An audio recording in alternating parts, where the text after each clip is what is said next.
everybody. This is JP Lee from Van Eck. I'm very grateful and happy to be here today with Mr. Steven Schoenfeld from Market Vector. And we're here today to talk about Israel.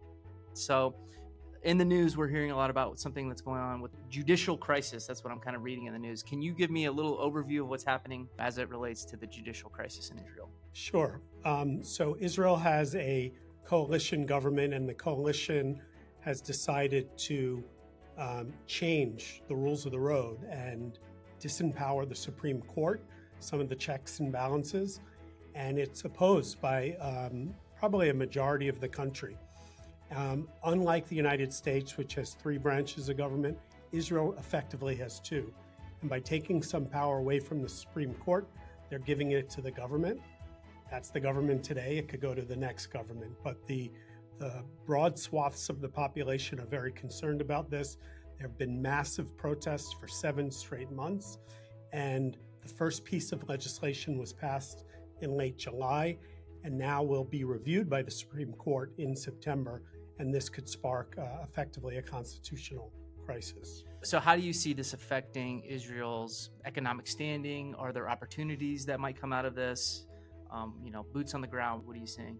Going into this year, most people expected a slowdown, but the combination of uncertainty, some strikes, protests, and this government has been less fiscally conservative. And so the GDP looks like it's going to be 3% or less this year. You've had weakness in the housing market, and of most interest to investors, Israeli stocks, while they haven't fallen, they've not participated nearly as much in the rally we've seen in US equities and global equities and global tech stock. Israeli tech is up about 5%, whereas US and global tech is more like up 25-30%. Israel, broadly defined, is about flat using our index compared to developed markets, which is up about 15%. Now, what's the worry for an investor who maybe likes Israel but sees the judicial things happening? So there's two categories. One is if foreign investors see Israelis losing some confidence in their own innovation ecosystem, well, that's a concern. Yeah. But the second is simply this current government is not as fiscally responsible, even though it's headed by a prime minister who led Israel's economic reforms in the 90s.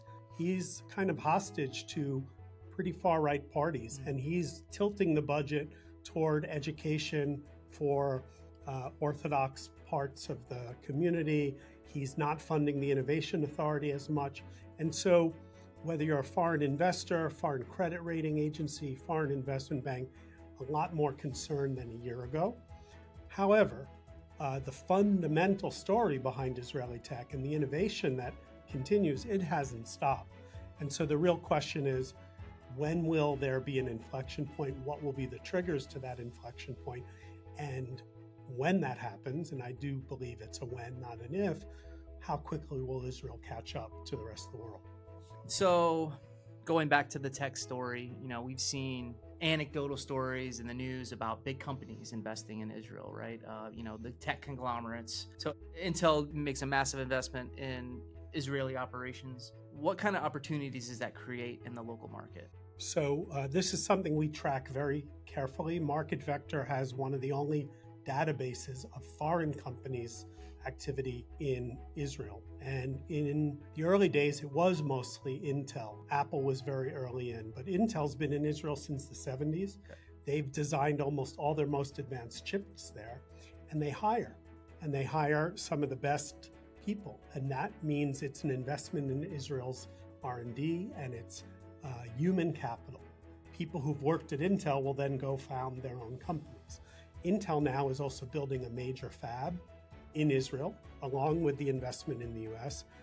Google is making Israel the center of one of its major cloud initiatives. Every major automaker has R&D centers for autonomous driving, electric cars, accident avoidance, and new types of efficiency. So you pick your industry and you have major global companies wanting to be part of that ecosystem.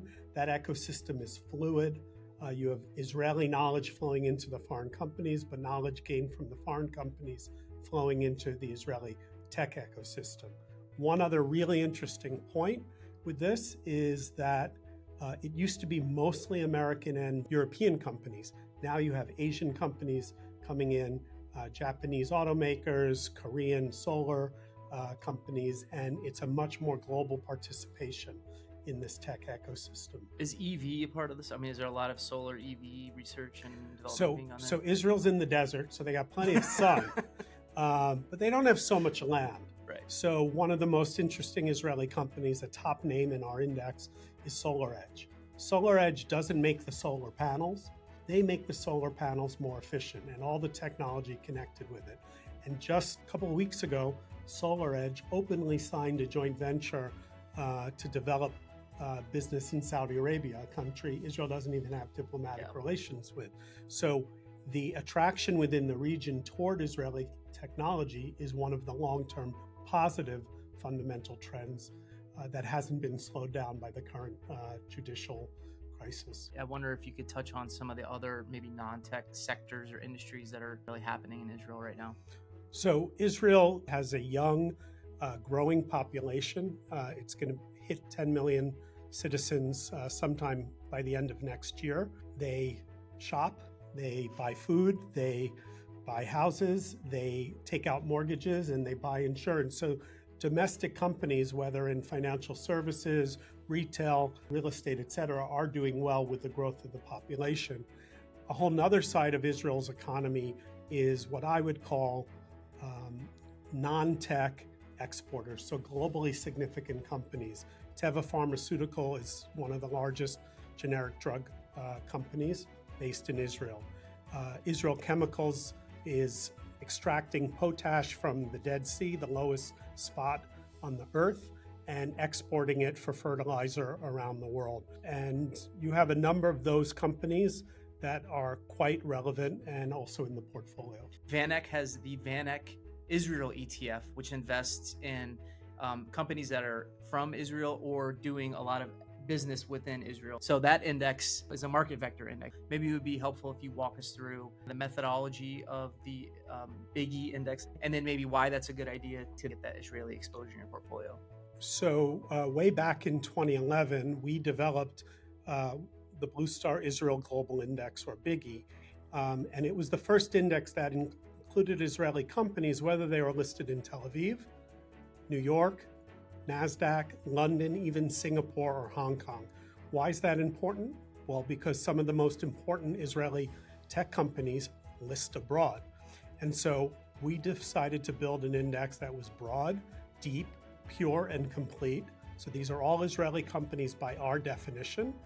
And in doing so, we also screen for liquidity, screen for minimum size, and we also cap the biggest companies, so you don't get any one single company dominating.